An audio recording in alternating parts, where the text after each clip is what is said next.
Hello, crafty friends, and welcome back. Today I'm playing along with Rainbow Crush, and this month's color was blue. And I have these pocket pages of Cody playing t-ball at his other grandparents' house. And so I thought I could make the blue thing work. So I have the three 4x6 pockets, and I am using these three scraps primarily, and so there you can see I have a new trimmer that I picked up last weekend, and I was testing it out. Of course, I thought the white one was the cutting blade and the gray one was the scoring blade, but I had them switched around. I think only because like on Fisker's trimmers, the orange ones were cutting and the gray or black ones were the scoring blades. So anyway, I figured it out fairly quickly here. So my dark blue scrap was not quite 12 inches long, so I split that up into three different pieces. And then the stripe piece I'm going to put on the top and the bottom to make it a full 4x6 sized card. And let's see. So now I've gone through my color drawers and found all of the light blue, dark blue, anything that kind of matched with the blues that were in the stripes of that torn paper. And so now I'm just kind of auditioning things that I think I might use in my layering of my three pictures and things that I don't think I will probably use. And just laying them on different places that I think I might use them. Now, these are definitely not where they end up in the end, but this was kind of my initial thoughts as I was going through the few things that I pulled from the blue drawer. And then I did decide that I needed some additional different sizes of things, and so I also went through my white color drawer and my red color drawer to pull some additional layering pieces for the clusters within each pocket here. So I was kind of happy to get some of the things used that really I only had the one thing that was baseball related, which is that it was a leftover border strip and it was from a full 12 by 12 size piece of paper, and that is all I have left of that piece of paper is that small baseball strip. So I think I got my money's worth out of that and got several different layouts put together here. So now I'm piecing together the top and the bottom cards to make them a full 4x6 size.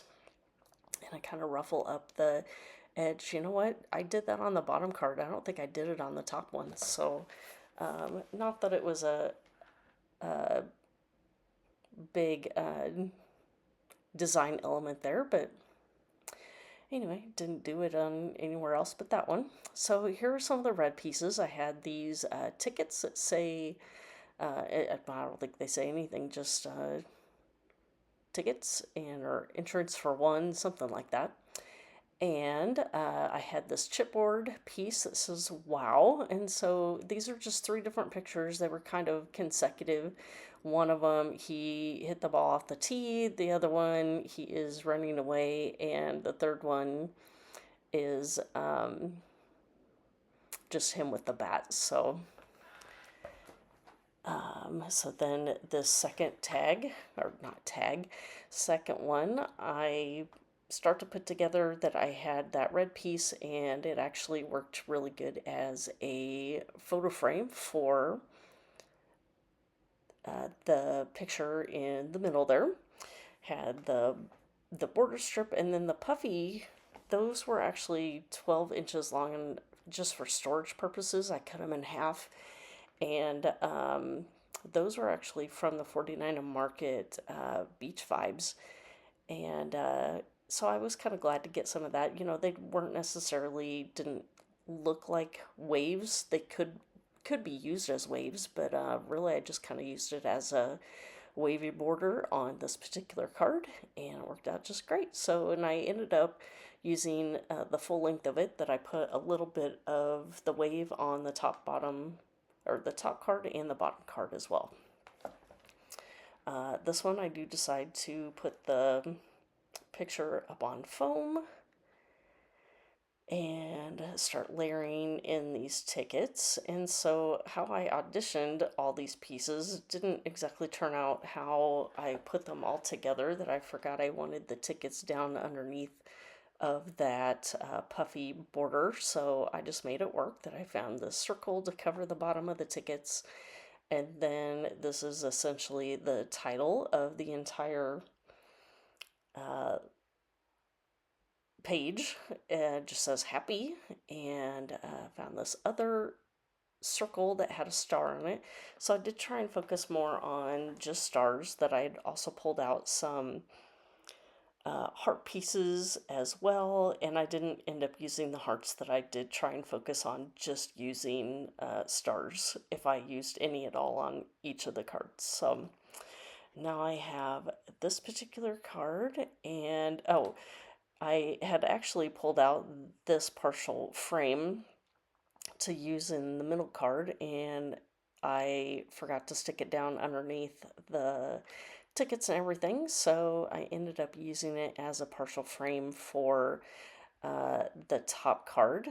And then I ended up changing my design altogether and moving the picture to the right side of the pocket versus the left, because I originally thought I would do all three pictures on the left side of each card. But then once I switched to using this partial frame, it just worked better to move it to that side of the card and build my cluster on the left side. So that is what I did here. So get that little banner piece down there. This just says number 1, and a little sticker. I think it says something about shine, you shine. And these are all just miscellaneous pieces that are left over once I use most of a sticker sheet or embellishments, things like that, that I put on my color drawers and pull when I don't have a specific collection that I'm going to use for a layout. So just had that piece that I cut off, and then this was a chipboard piece. I think it says something about just winging it. And one that looks like, I think that's like the same shape as a home plate for baseball. It might have a couple different angles, but anyway, since he is just learning to play t-ball and baseball, that I thought that was kind of cute and funny to have on this card as well. So, and then here you can see me adding the last of the puffy border strip on the top and bottom cards. And I think that pretty much wraps things up. So, oh, I do go in and add a couple of these tiny little star stickers, and then that is what wraps things up. Oh, I did also decide that this top card needed a little bit more of the red, and I had those red tickets on each of the cards, so I thought that would help bring some of the red to the top as well. So now that wraps everything up here. So if you have any questions for me, please feel free to leave those down below. I will have a playlist for everybody playing along with Rainbow Crush, and as well as my social media accounts listed down below if you want to go check out other things that I've created. So thank you for stopping by, and we will see you next time. Bye.